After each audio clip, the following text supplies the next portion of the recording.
अस्सलामु अलैकुम वरहमतुल्लाह वबरकातुहू।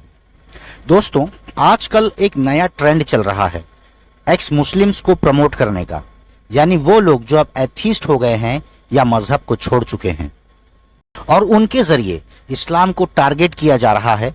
मुसलमानों को और खासकर जवान बहनों और भाइयों को गुमराह करने का काम किया जा रहा है। वो पैसा खर्च करके अपनी वीडियोस को यूट्यूब और दूसरे सोशल मीडिया प्लेटफॉर्म्स पर प्रमोट कर रहे हैं।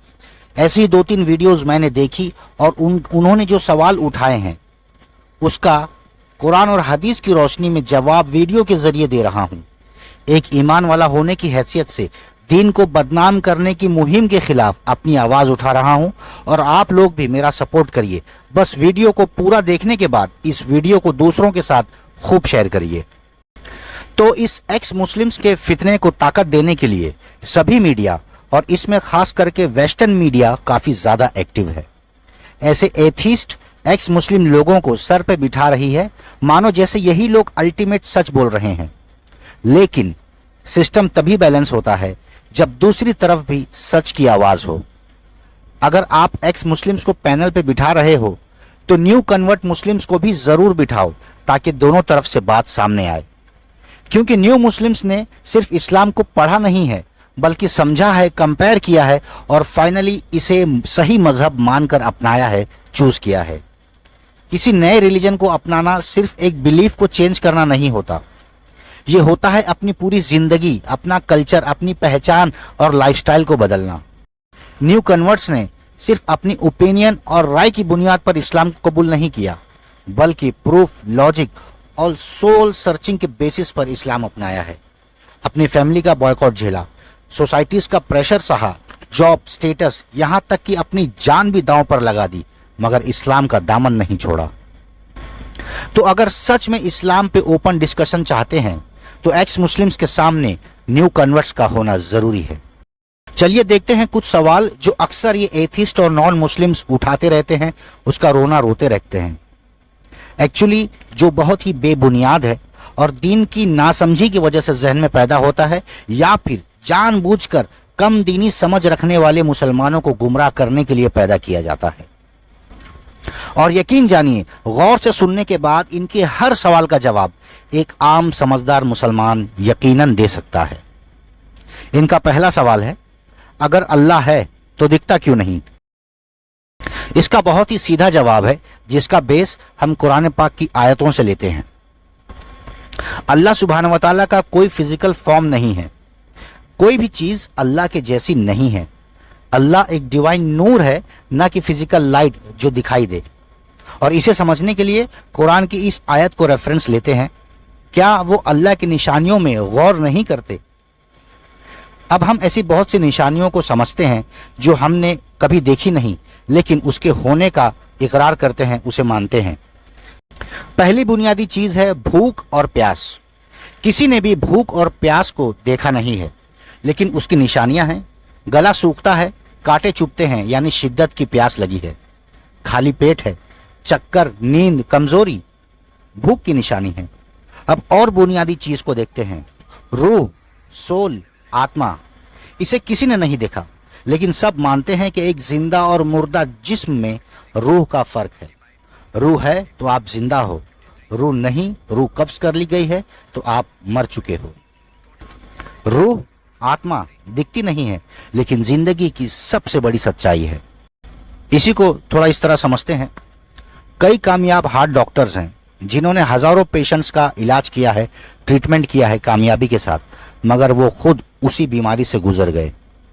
मसलन मुंबई के मशहूर डॉक्टर बी.के. गोयल, जो बॉम्बे हॉस्पिटल में कार्डियोलॉजी डिपार्टमेंट के हेड थे, मेन डॉक्टर थे, वो हार्ट अटैक से उनकी मौत हुई।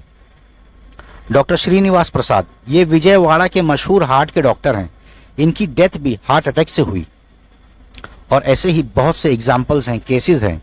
ये क्लियरली बताते हैं कि कोई है जो जिंदगी और मौत का मालिक है। रूह पे हुक्म अल्लाह सुब्हानहू व तआला का चलता है। जिस तरह रूह, भूख और प्यास दिखाई नहीं देती, उसी तरह हम अल्लाह को भी नहीं देख सकते, लेकिन उसकी निशानियों से हम पहचानते हैं। बीज का पौधा, पेड़ या फसल बनना, समंदर, पहाड़, हवा, खुद इंसान का जिस्म, ये बहुत बड़ा प्रूफ है कि उसके बनाने वाला, उसका मालिक अल्लाह है। इनका दूसरा फितना, इनका दूसरा बदगुमानी वाला सवाल कि इस्लाम दूसरे मजहब से नफरत करता है और नफरत सिखाता है, ये भी एक बहुत बड़ी गलत बयानी है। इसका जवाब भी कुरान की आयत पर बेस्ड है। सूरह अल काफिरून, तुम्हारे लिए तुम्हारा दीन, मेरे लिए मेरा दीन। सूरह अल बकरा, अल्लाह सुब्हान व तआला कहता है कि अहले किताब को रिस्पेक्टफुल तरीके से ट्रीट करो, उनके साथ अच्छा सलूक करो। सूरह अल अनाम, इसमें अल्लाह सुब्हान व तआला कहता है कि दूसरे लोग जिन्हें खुदा मानकर पूजते हैं, तुम उनके माबूदों की बेइज्जती मत करो, वरना पलटकर वो भी नादानी करेंगे। नबी सल्लल्लाहु अलैहि वसल्लम, जो हर मुसलमानों के लिए आइडियल है, मिसाल है, मदीना में इस्लामिक स्टेट कायम करने के बाद एक कॉन्स्टिट्यूशन, एक ट्रीटी बनाई जिसमें नॉन मुस्लिम्स के साथ रिस्पेक्ट और डिप्लोमेसी और अंडरस्टैंडिंग के साथ रहा जाता था। लेकिन कुछ लोग नादानी, कॉन्फ्लिक्ट और नफरत फैलाने के लिए कुरान और हदीस का गलत इस्तेमाल करते हैं, आधा अधूरा और आउट ऑफ कॉन्टेक्स्ट बयान करते हैं, कोट करते हैं, बस अपने निजी फायदे के लिए। इस्लाम किसी भी मजहब या इंसान की बेइज्जती करने की इजाजत बिल्कुल नहीं देता। जो कोई इस्लाम को, मुसलमान को नुकसान पहुंचाने की बात करता है, तब इस्लाम इजाजत देता है कि अपने बचाव के लिए उनसे मुकाबला करो, लेकिन उसमें भी बहुत से अहकाम है जिसका मुसलमानों को ख्याल रखने को कहा गया है। जो मुकाबले में आए उससे मुकाबला करना है, किसी दूसरे धर्म के मजहबी जगह और मजहबी आलिम पर हमला नहीं करना है, ना बच्चों, औरतों और बूढ़ों को मारना है, ना ही फसलों को नुकसान पहुंचाना है, ना ही दरख्तों को काटना है, ना ही पीने के पानी की जगह को नुकसान पहुंचाना है। तो मजहबी जंग में भी इंसानियत की बात करने वाला मजहब इस्लाम क्या ये दूसरों के साथ नफरत सिखा सकता है? जो लोग इस्लाम के बारे में ऐसा कहते हैं वो जानबूझकर गलतफहमी पैदा करने की कोशिश करते हैं।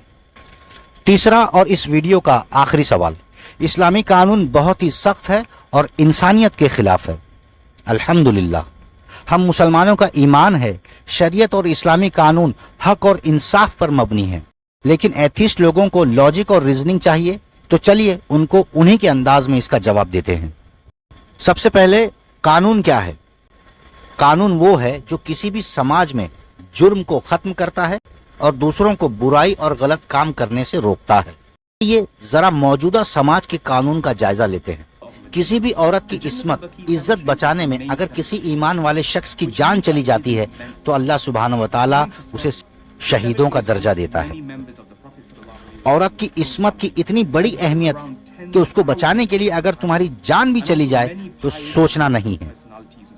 एक ग्लोबल स्टैटिस्टिक रिपोर्ट के हिसाब से हर मिनट वर्ल्ड वाइड यानी पूरी दुनिया में करीब 66 औरतों का रेप किया जाता है। दूसरों के लिए ये वर्ड बहुत हल्का लगता है, मगर जिस औरत पर ये बीतती है, जिस परिवार के सदस्य के साथ ये जुल्म होता है, वो हर पल तड़पता है, हर पल दम तोड़ता है, मरता है। सोशल स्टिग्मा, लोगों की गंदी निगाहें उस बेचारी औरत को नोचती हैं। अक्सरियत उसे गंदी निगाह से देखते हैं। दुनियावी कानून के हिसाब से वो रेपिस्ट कुछ साल बाद जमानत पे या सजा पूरी करके आजाद हो जाता है।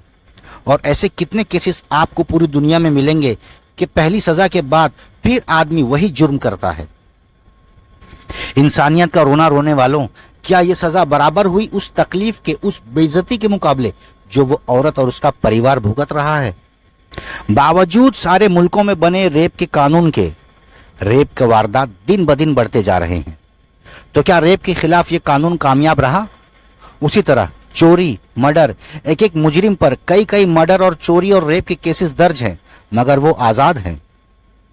ज्यादा नहीं, बस इस रेप पर इस्लामी शरीयत को अप्लाई करके देखो। अब जो मजमा ये सजा देख रहा है, उनमें से किसी की हिम्मत होगी दोबारा किसी औरत की इज्जत को खराब करने की? और इस सजा से आप ईमानदारी से बताओ कि रेप के केसेस बढ़ेंगे, बराबर रहेंगे, या कम होते होते खत्म हो जाएंगे?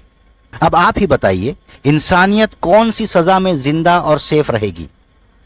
कुछ दिन में कैद खानों में सजा काट कर वापस आने में, या साबित होने पर इस्लामी कानून के हिसाब से सजा देने पर? दोस्तों, आज इस्लाम के खिलाफ बहुत सी साजिशें हो रही हैं और ये एक्स मुस्लिम्स उसमें से एक नया फितना है। इसका हमने पूरा ऑपरेशन किया है और उस पर एक मुकम्मल वीडियो बनाकर अपने चैनल पे अपलोड किया है, आप वो भी जरूर देखिए। ہمارے اور آپ کے لیے یہ بے حد ضروری ہے کہ ہم ایسے فتنوں سے بچنے کے لیے اور ان کا جواب دینے کے لیے جتنا ممکن ہو سکے علم دین حاصل کریں۔ اللہ سبحانہ و تعالی ہم سبھی کے ایمان کی حفاظت کرے۔ اس ویڈیو کو ضرور سے دوسروں کے ساتھ شیئر کریے اور ذکرہ اسلامک سینٹر کو سپورٹ کرتے رہیے۔ ہم نے اور بہت سی ضروری معلومات والی ویڈیو ہم نے ذکرہ اسلامک سینٹر پہ اپلوڈ کی ہیں، جیسے اللہ نے اپنے لیے نام اللہ کیوں چنا، اللہ کے ہر لفظ میں ہے ایک معجزہ، قرآن کی کون سی آیت ہے جس پر عمل کرنے سے دنیا اور آخرت بننے کی گارنٹی پکی ہے انشاءاللہ۔ وہ ویڈیوز بھی آپ لوگ ضرور دیکھیے۔ ذکرہ اسلامک سینٹر کو وقت دینے کے لیے، سپورٹ کرنے کے لیے آپ کا بہت بہت شکریہ۔ میری اور تمام امت کے لیے دعائے خیر کی گزارش۔ السلام علیکم ورحمۃ اللہ وبرکاتہ۔